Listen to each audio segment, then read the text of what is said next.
Hello guys, എല്ലാവർക്കും ഒരു പുതിയൊരു വീഡിയോയിലേക്ക് സ്വാഗതം. നമ്മുടെ വീഡിയോ ആദ്യമായിട്ട് കാണുന്നവർ ലൈക്ക് ചെയ്ത് സബ് സപ്പോർട്ട് ചെയ്യുക. അപ്പോഴത്തേക്കും ഞാൻ ഇന്നിവിടെ കാണിക്കാൻ പോകുന്നതാണ് പുതിയൊരു ചെടിയാണ്. ഇതാണ് മുയൽ ചെവിയൻ. ഇതുണ്ടോ, ഇതിൻ്റെ ഇല കണ്ടോ? ഇതിൻ്റെ ഇല കണ്ടാൽ നമുക്കൊരു മുയലിൻ്റെയൊക്കെ ചെവിയുടെ ഒരു സാമ്യം തോന്നുന്നത്. അതുകൊണ്ടാണ് അതിന് മുയൽ ചെവി എന്ന് വിളിക്കുന്നത്. ഇതിൻ്റെ പൂ ഇങ്ങനെയാണ് ഇരിക്കുന്നത്.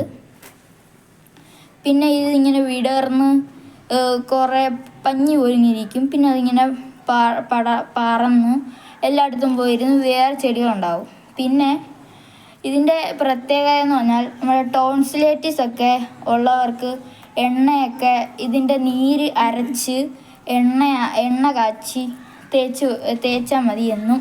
അപ്പോഴത്തേക്കും അവരുടെ ടോൺസിലൈറ്റിസ് ഒക്കെ മാറും. ഇത് നല്ലൊരു ഉപയോഗപ്രദമായ ചെടിയാണ്. ഇത് ആർക്കും മാറിപ്പോവല്ലേ. ഇതിൻ്റെ പൂ ഇങ്ങനെയാണ്, ഇങ്ങനെയാണ് ഇല ഇരിക്കുന്നത്. എല്ലാവരും ഇങ്ങനെ ഈ ഇലയൊന്ന് ഓർത്ത് വെച്ചാൽ മതി. കണ്ട് ഇതുപോലാണ് കേട്ടോ അതിൻ്റെ ഇല ഇരിക്കുന്നത്. നല്ല ഉപയോഗപ്രദമുള്ള ചെടിയാണ്. ഇതൊക്കെ ഇന്നത്തെ വീഡിയോ ഇവിടെ കഴിഞ്ഞു. ഇനിയും ഇതുപോലത്തുള്ള വീഡിയോ വീണ്ടും ഇടുന്നതായിരിക്കും. Bye bye.